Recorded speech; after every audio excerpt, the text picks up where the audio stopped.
Ngon đâu hả?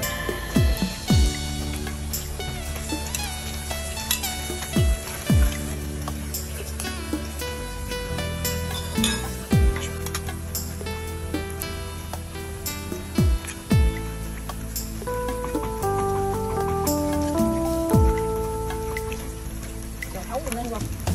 Trồng khoai lang cái bia ra là nó ngon.